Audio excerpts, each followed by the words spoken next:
रंगाची रचना पाहणार आहोत आपण. पृथ्वीच्या अंतरंग म्हणजे पृथ्वीचा अंतरंग आपलं जसं शरीर आहे हे आपलं दिसणारं बाह्य शरीर. कसं आहे दिसणारं बाह्य शरीर आणि आपल्या आतमध्ये म्हणजे पोटामध्ये आपल्या आतल्या शरीरामध्ये जसं अंतरंग आहे आणि बाह्य रंग असे दोन प्रकार आहेत. तसेच पृथ्वीचे सुद्धा ही आपल्याला दिसणारी पृथ्वी तिच्यावर झाडं दिसतात जमीन दिसती हे झालेलं आहे किंवा हे पृष्ठभाग आहे जमिनीचा काय पृष्ठभाग. तर जमिनीच्या खाली म्हणजे या पृथ्वीचा वरच्या भागाच्या खाली तिच्या मध्यभागात पोटात काय आहे नेमकं तर खालील कृती दोन विद्यार्थ्यांच्या गटात करा आणि त्यानुसार छायाचित्र वापरा. आता बघा कोणता कोणता कलर वापरायचा इथं खालील कृती दोन विद्यार्थ्याच्या गटात करायची. दोन विद्यार्थ्याचे गट आपण करू.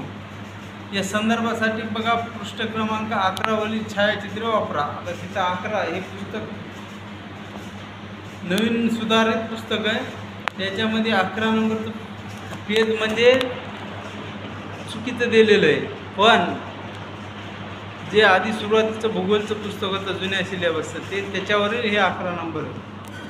तर बघा आता इथं लाल पिवळा निळा असे रंगाचे मातीचे गोळे करायचे. काय करायचे एक लाल मातीचे गोळे तयार करायचे. कशाचे मातीचे. चिकन माती असते ना आपली ते बैल पोळासाठी बैल करतो वगैरे ती माती घ्यायची.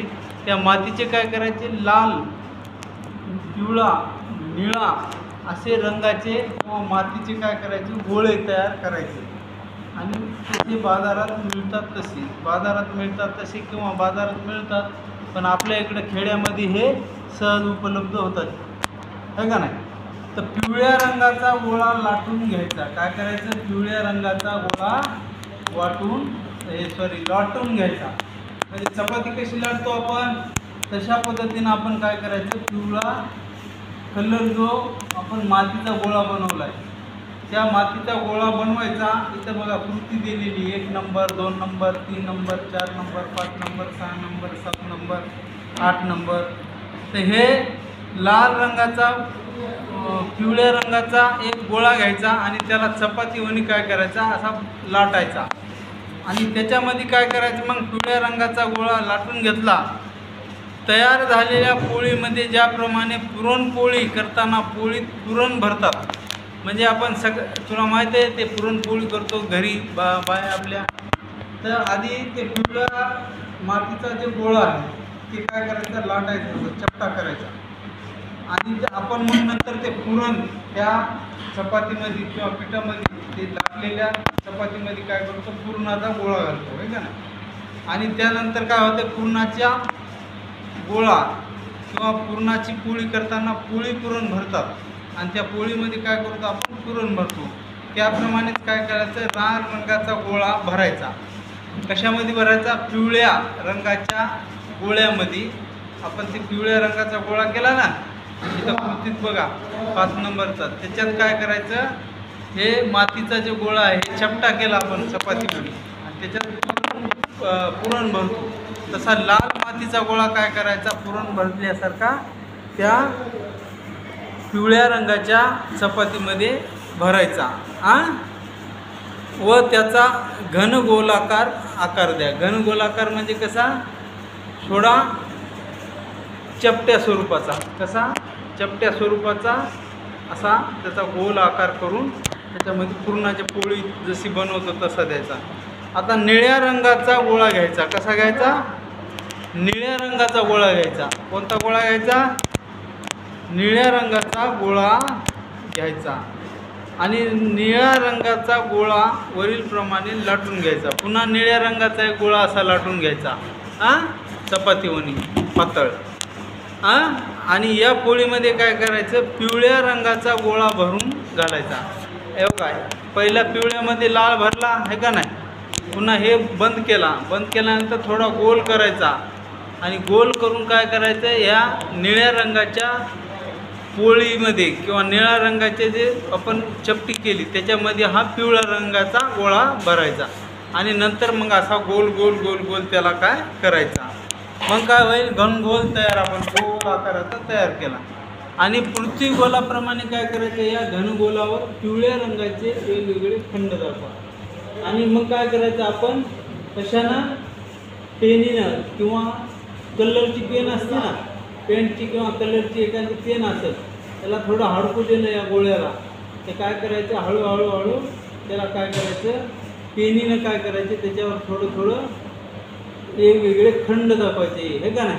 म्हणजे पृथ्वीवर किती खंड येतं, 7 खंड. ते 7 खंड अलग त्याच्यावर त्या आपण एखाद्या नकाशावर पाहून काय करायचं, साधारण आपल्याला समजेल असं त्याचे खंड तयार करायचे. आणि आता काय होईल, तुमच्या मातीचा पृथ्वीगोल तयार झाला, जे इथे पृथ्वीगोल तयार झाला आणि याच्यावर खंड तयार करायचे. मग पुढं बघा, पृथ्वीचे अंतरंग पाहण्यासाठी मातीचा घनगोल बरोबर मधून अर्धा कापायचा. आणि ही आपण पृथ्वी बनवली ना, त्या पृथ्वी बनवलेल्या पृथ्वीचं काय करायचं, अर्धी कापून घ्यायची. काय कापून घ्यायची, अर्धी कापून घ्यायची. आणि त्यामध्ये काय करायचं, तुम्हाला पृथ्वीच्या अंतरंगाप्रमाणे 20 थर दिसतील बघा इथे. म्हणजे पृथ्वीमध्ये किती थर असतात बघा, 1 2 3. हे पृथ्वीचं कवच, हे का नाही, पृथ्वीचं कवच आहे. आणि हे कवच म्हणजे हे निळा कलर. त्याच्यानंतर पिवळा कलर म्हणजे हे काय, प्रावरण. हे काय, प्रावरण आहे. पिवळा कलर म्हणजे पृथ्वीचं प्रावरण. त्याच्यानंतर बाह्य गाभा म्हणजे आंतरगाभा आणि बाहेर गाभा. ते पृथ्वीच्या एकदम मधला जो भाग आहे, एकदम मधी गाभा आहे का नाही, तसा ते एकदम आंतरभागातला वस्तू किंवा आंतरगाभ, एकदम चेंडूसारखा समजा, एकदम लाल भडक हा जो प्रकार आहे, हा अंतर्गाभा. हे लाल. त्याच्यानंतर बाह्यगाभा, त्याच्यानंतर प्रावरण आणि त्याच्यानंतर भूकवच म्हणजे जमिनीचं कवच. असे याला खंडीय कवच सुद्धा म्हणतात किंवा महासागरीय कवच म्हणतात. महासागरीय कवच का म्हणतात, इथं महासागर आहेत, महासागराचं प्रमाण आहे मोठं आणि त्याच्यामुळं महासागर आहे का नाही, महासागरामुळं म्हणजे पृथ्वीवर 75% पाणी आहे समुद्राचं आणि बाकीचं 29% पृथ्वी आहे. आता त्याच्यात कमी अधिक प्रमाण झालेलं असेल वातावरणानुसार, परिस्थितीनुसार, बांधकाम वगैरे जागा व्यापणं, ह्या गोष्टी त्याच्यात घडत असतात नेहमी कमी रमी. तर आता बघा याचं भौगोलिक स्पष्टीकरण कसं करायचं आपण. आता भूपृष्ठ म्हणजे जमिनीचा हा वरचा भाग, हे का नाही, जमिनीचा वरचा भाग. आता भूपृष्ठ